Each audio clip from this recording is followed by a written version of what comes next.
médicos muchas veces piensan o pensamos en general y nos guiamos mucho de la intuición, ¿no? Este me parece que debe estar analizado.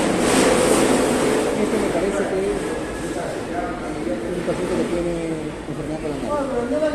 Este me parece que tiene esclerosis lateral amiotrófica. O sea, ¿por qué? Porque tenemos el conocimiento ahí, vemos los signos y síntomas y lo comparamos con patrones que tenemos en la cabeza. Esa es la parte media intuitiva, ¿no? O sea, justamente la parte del patrón, de compararlo con algo que ya hemos visto antes. Y entonces, lo que ustedes deben saber, justamente la manera como no me enseñaron a mí, que hay dos formas de verlo. La primera es justamente esa intuitiva, ¿no? El médico identifica rápidamente la enfermedad como un trastorno corriente, lo compara con patrones mentales, eso se llama reconocimiento de patrón o razonamiento no analítico. Yo simplemente no analizo, miro los signos y síntomas que tiene el paciente, lo comparo con un modelo mental que yo tengo que tiene que ser, y ese modelo mental, ¿dónde lo aprendemos? Cuando nos formamos como médicos, ¿no? Aprendemos que la estenosis aórtica tiene el paciente disnea, angina y síncope, que es por la oclusión progresiva de la arteria, de la válvula aórtica, perdón, y que la tríada clásica es esa, disnea, angina y síncope, y que al examinarlo voy a encontrar un soplo sistólico electivo aórtico. Y no hay más, y que el paciente regularmente es un paciente adulto mayor, ¿no? Porque está relacionada con la edad, porque es una estenosis aórtica degenerativa. Ese patrón lo tenemos en la cabeza, así nos enseñan, así se lo van a enseñar también cuando le enseñen clínica. Y cuando vemos un paciente que cumple más o menos lo mismo, decimos, este tiene estenosis aórtica. Ese es el diagnóstico por razonamiento no analítico, reconocimiento de patrón. Yo quiero encontrar el paciente que tenga lo mismo que yo aprendí que tenía el paciente con ese diagnóstico. Así como se investiga en este país la mayoría de pacientes. Pero hay un grupo de pacientes que debe diagnosticarse de otra manera. En el segundo método de diagnóstico, el médico relaciona las características de la enfermedad de los pacientes con los conocimientos previos y los utiliza para inferir las posibilidades diagnósticas y deducir el diagnóstico que mejor explique la enfermedad. Y esto se hace con números. Esto se llama razonamiento probabilístico o diagnóstico probabilístico o analítico. En realidad los médicos deberíamos combinar las dos formas de diagnóstico. Para los pacientes cuyos casos son sencillos, utilizamos esto, el diagnóstico puramente clínico, de patrón. El que tiene las heridas en todo el dermatoma y le duele como si le ardiera, es un Foster. Yo no necesito más nada que eso. Yo comparo el patrón que tengo en mi cabeza con lo que veo al paciente y hago el diagnóstico. No necesito ninguna prueba más, ningún signo ni síntoma más. Ese es un diagnóstico de patrón, de observación, no analítico. Pero si yo tengo, por ejemplo, un paciente que ingresa, ¿no? Como les dije hace un momento, ¿no? Un paciente joven que ingresa con un dolor difuso abdominal, con un poco de fiebre, malestar, le examino y no tiene rebote, el dolor está concentrado en la fosa ilíaca derecha, pero no hay otra cosa más, no hay ninguna evidencia más, el examen de orina está más o menos normal. ¿Tiene o no tiene apendicitis? Estoy en duda, ¿verdad? ¿Qué voy a hacer? Hospitalizo, lo observo, le hago más pruebas. Esos son los pacientes más complicados. Y eso no funciona el programa, porque no está como dice en el libro, no tiene tambor, ni lumbre y todos los signos típicos. Luego nos toca eso, no tiene que hacer el paciente tambor, ni lumbre, Rose y todos los signos con nombre propio. Y luego vamos a aprender cuáles son esos signos. Entonces, si no está eso, claro, ¿tiene o no tiene? Esos pacientes deben, usualmente, los que están ahí en el limbo, a los que debemos aplicarles el diagnóstico de tipo probabilístico o analítico. ¿De qué se trata esto? Yo les he dicho que cuando ustedes interrogan a un paciente ya deberían tener una idea, más o menos, varias posibilidades de lo que podría haber. Entonces, si viene un paciente con cefalea, con dolor de cabeza, yo no voy a pensar que es un infarto cardíaco, ¿no? Es claro, yo voy a irme por todas las patologías que puedan causar con cefalea. Dependiendo de las características de la cefalea, del tiempo de presentación, de la manera como empezó y todas esas cosas, yo podría ya más o menos ir orientando, ¿no? Es una cefalea vascular, es o sea, un problema migrañoso usualmente, o es una cefalea por un tumor cerebral, o es una cefalea por una enfermedad sistémica. La hipertensión arterial cursa con cefalea cuando está no controlada. Si yo me pongo a mirar las miles de causas de cefalea, nunca voy a acabar. Yo tengo que obtener más información del paciente y con eso, solamente con la información ya tendré una idea. Y en los casos que fuera posible, y hay un patrón claro, por ejemplo, que duele solamente la mitad de la cabeza, antes de que empiece el dolor ve como luces, como flashes. Cuando empieza el dolor le duele solamente la mitad de la cara y la visión se le nubla. ¿A qué les parece eso? Sí. ¿Desorden cerebrovascular? No. Se dice en la literatura hemicránea. Cefalea tipo hemicraniana o hemicránea, con fotopsia, con aura. Así se presentan clásicamente las migrañas. Entonces, si aparece así, yo tengo ese patrón en mi cabeza. No, yo sé, ya clínicamente puedo diagnosticar una migraña. Pero si la cefalea es inespecífica, dice me duele por acá, luego me duele por acá, ya yo no se parece a ningún patrón que yo conozca. Yo voy a tener que aplicar el pensamiento analítico, voy a tener que buscar otras cosas más que me permitan acercarme al diagnóstico. Reconocimiento de patrón, el primer tipo de diagnóstico, yo lo miro o lo escucho o encuentro al paciente y reconozco la enfermedad. Es rápido. En cambio, en el diagnóstico probabilístico, cuando yo hablo con el paciente y cuando lo examino, yo puedo tener algunas ideas de que puede tener.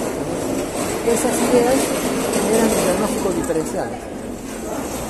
Esa evaluación clínica genera lo que dice aquí probabilidad pretest. Esos términos lo van a escuchar mucho de mí, lo van a leer mucho en los libros, sobre todo en los ingleses. Probabilidad pretest, probabilidad post-test. Que se aplica para las pruebas diagnósticas, pero también se aplica para los signos que nosotros vemos. O sea, no solamente para las pruebas diagnósticas. En este caso, para ustedes lo vamos a hablar relacionado a los signos y síntomas. Más que a los síntomas, a los signos. ¿Por qué? Porque los síntomas pueden variar. Los síntomas pueden ser exagerados por los pacientes. Los síntomas son subjetivos. Los signos son objetivos. Son lo que nosotros podemos percibir con nuestros sentidos.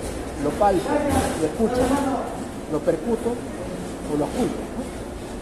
Entonces, la probabilidad pretest es la probabilidad que tiene un paciente de tener la enfermedad antes que yo lo examine y encuentre algún signo. El test, ¿cuál va a ser? La prueba, el signo que lo voy a buscar.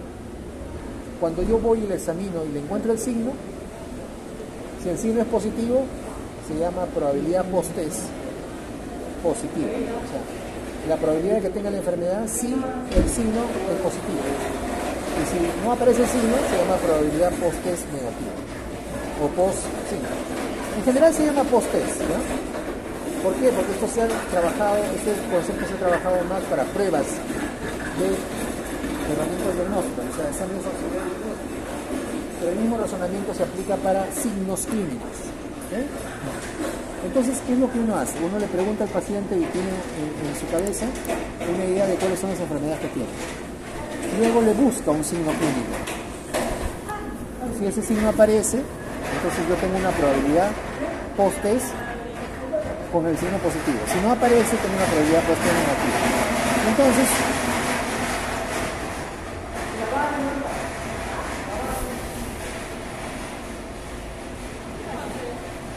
estamos aquí. Primero hacer una entrevista y la historia clínica del paciente. Con eso solamente yo ya tengo mis posibilidades. Como en el caso que les dije, ¿no? Dolor torácico. El paciente tiene dolor torácico, va por la emergencia, es hipertenso y diabético, el dolor es opresivo, reto external con irradiación al cuello y signos neurovegetativos. Estoy aquí nada más y ya tengo ya prácticamente todo el diagnóstico montado. Luego de eso le haré el examen físico, pero probablemente en este caso el examen físico no me va a servir de nada. Si yo estuviera más bien con otra historia, ¿no? El paciente tiene dolor de pecho al caminar, pero además es un paciente de más o menos 80 años, no es hipertenso ni diabético, pero tiene dolor de pecho al caminar.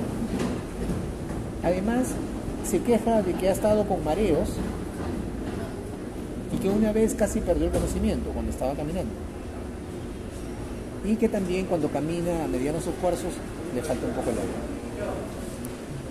¿Cuál sería su probabilidad diagnóstica de este paciente que también tiene dolor de pecho, pero es distinto al otro paciente? ¿Seguiría siendo elevada? ¿Cómo? ¿Seguiría siendo elevada? ¿Cómo? ¿Seguiría siendo elevada? ¿Elevada? Sí, su probabilidad de...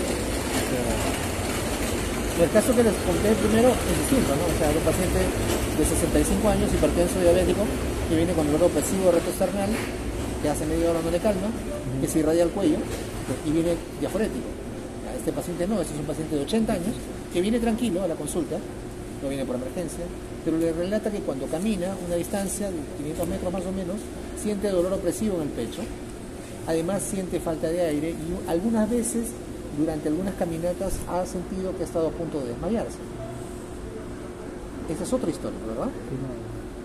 El dolor es parecido, pero las características son distintas.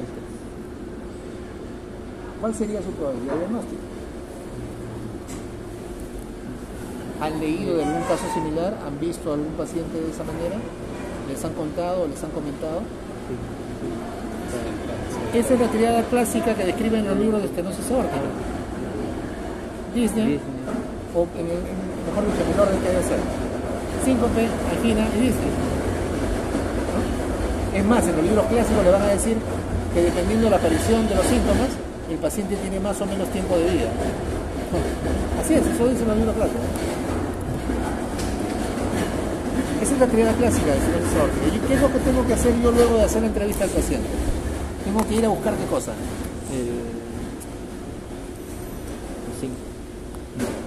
El signo de estenosis aórtica. La estenosis aórtica se da porque la válvula aórtica, que es la válvula que está en la arteria aorta, que deja salir la sangre del ventrículo izquierdo hacia la aorta y la circulación general, la estenosis ocurre cuando esa válvula se calcifica y cierra su calibre.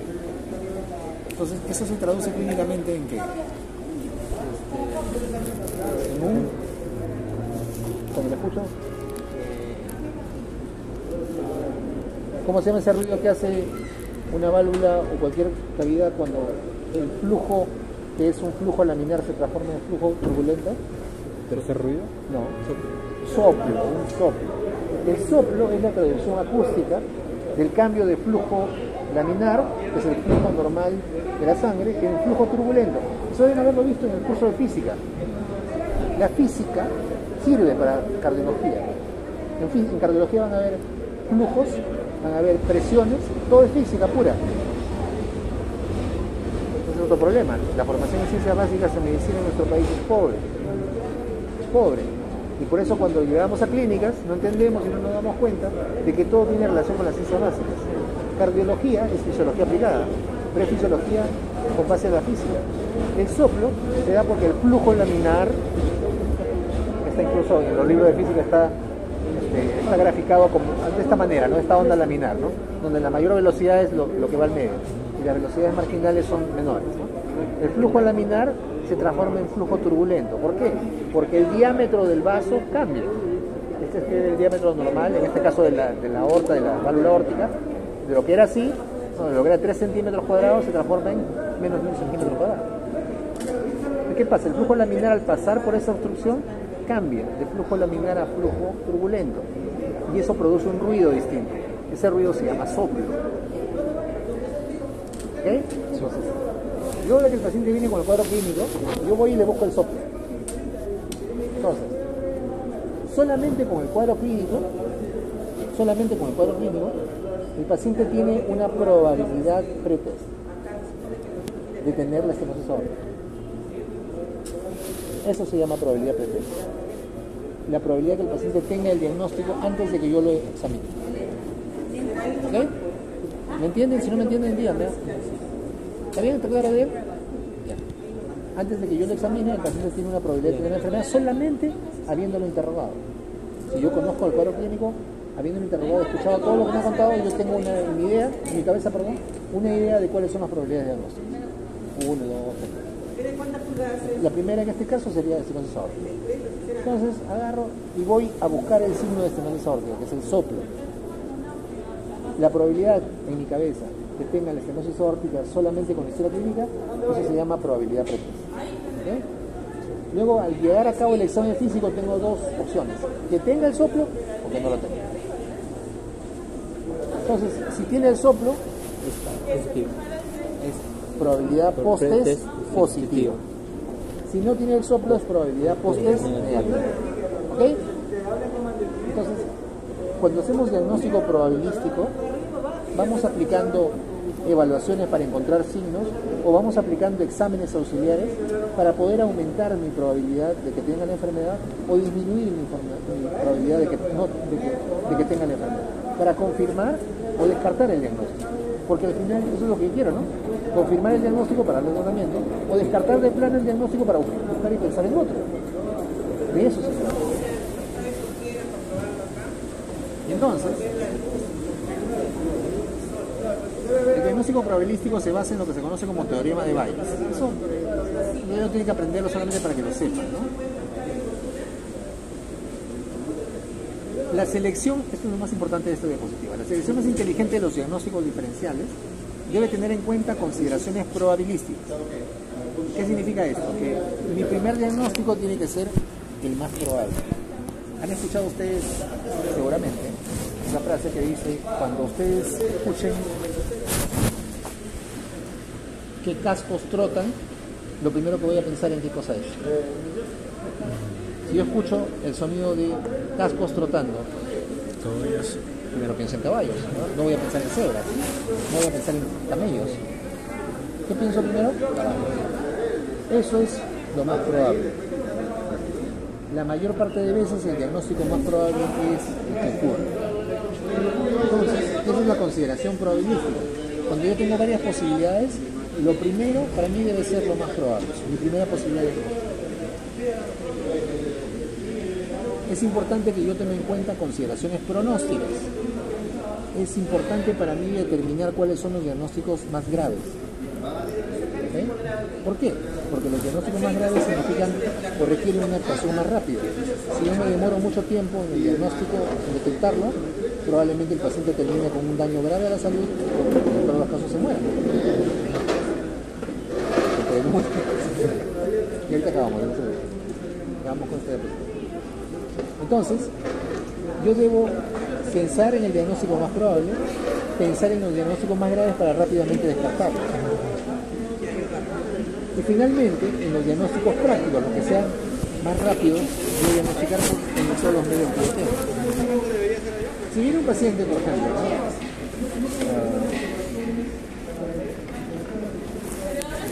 con fiebre, viene con fiebre, con síntomas inespecíficos, yo seguramente voy a pensar primero en una enfermedad infecciosa común, una infección respiratoria. No voy a pensar en enfermedad por arañazo de gato, ¿no? Es una rickettsiosis bien rara, o fiebre de las montañas rocosas, o fiebre Q, está por ahí en los libros de semiología que leen normalmente, ¿no? Están ahí descritos. Esa no va a ser para mí la primera posibilidad, primero porque no es la más práctica, y segundo porque para buscar el diagnóstico necesito medios que normalmente no tengo. Cuando yo haga mi lista de diagnósticos probables, tengo que pensar en el pronóstico, la probabilidad, lo que es más frecuente, en el pronóstico, lo que es más grave, y en lo práctico, lo que puedo diagnosticar más rápido. Entonces, si viene mi paciente con dolor torácico, no tengo más allá. ¿Qué va a hacer que diga? El HDMI tiene que ver la informática, pues amigos, nosotros no tenemos. No tiene. De nosotros. Yo te he dicho tú me dijiste que alguien iba a copiar esos gastos. No hemos hecho ni siquiera informe, nada. Hemos hecho pedidos de cable, de televisores,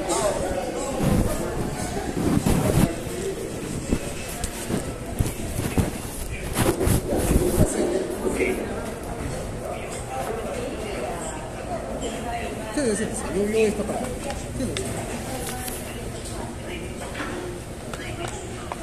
Si viene un paciente joven como ustedes, de 20 años, a la emergencia, viene con dolor torácico, tipo hincada, que le duele cuando le presionan, ¿okay? Le duele justamente en el movimiento condrocostal. ¿Cuál sería su primera probabilidad de diagnóstico? Tienen que pensar en lo más frecuente, en si es grave o no, y si es práctico para diagnosticar o no. Pueden diagnosticarlo. Por ese cuadro clínico, paciente como usted que viene a la emergencia con un dolor tipo hincada, que se desencadena cuando yo le toco la articulación condrocostal, ¿cuál sería su primera probabilidad de diagnóstico?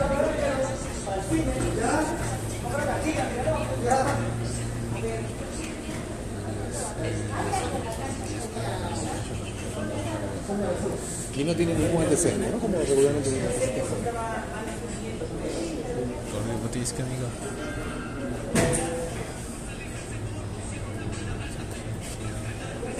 ¿No? Se le duele el corazón. Debe ser. ¿Sería un infarto la primera posibilidad? No es común, o sea, en pacientes jóvenes. Exacto, no es lo más probable. Sin embargo, nos llaman a los cardiólogos para hacer pacientes jóvenes en la clínica, ¿no? El paciente viene con dolor torácico, le llaman al cardiólogo. ¿Para qué decir joven si no tiene ninguna probabilidad? Si tuviera algún antecedente importante, por ejemplo, si fuera hipertenso, es distinto, ¿no? Y si estuviera sudando. Si estuviera sudando, Exacto, podría ¿no? ser. O sea, porque a veces hay dolores torácicos que son muy intensos, pero no necesariamente significa que sea un dolor de enfermedad coronaria. Entonces, mi primera posibilidad, por probabilidad, es que sea un dolor condrocostal o un síndrome de Tietze, que le dicen, que le gustan los nombres, un dolor condrocostal, que se produce por inflamación de la articulación condrocostal, que es frecuente a cualquier edad, pero más común en los jóvenes, que es un dolor de tipo inflamatorio y que luego pasa, ¿no? Dura 2 o 3 días, es intermitente, se desencadena con la presión, a veces duele cuando el paciente respira, y no está relacionado con ninguna enfermedad crónica ni ninguna enfermedad grave. Entonces, de esa manera tenemos que pensar cuando nosotros nos enfrentamos a un paciente. El primer diagnóstico debe ser el diagnóstico más probable. Cuando yo escucho que suenan cascos, ¿no?, que están cabalgando, yo primero pienso en caballos, lo más frecuente. Y tengo que pensar a veces también en lo más grave para poder descartarlo rápido. En este caso, en el muchacho joven, lo más grave podría ser un infarto, pero no es común, pues, así que tampoco lo voy a pensar.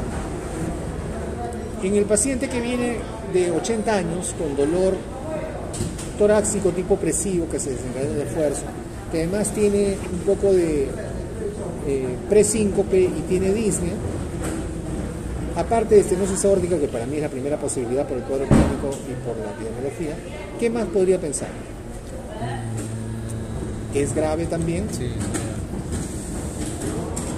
Cardiopatía isquémica. Cardiopatía isquémica, o sea, podría ser un paciente que tiene enfermedad coronaria, que tiene angina de esfuerzo, lo que llamamos angina estable.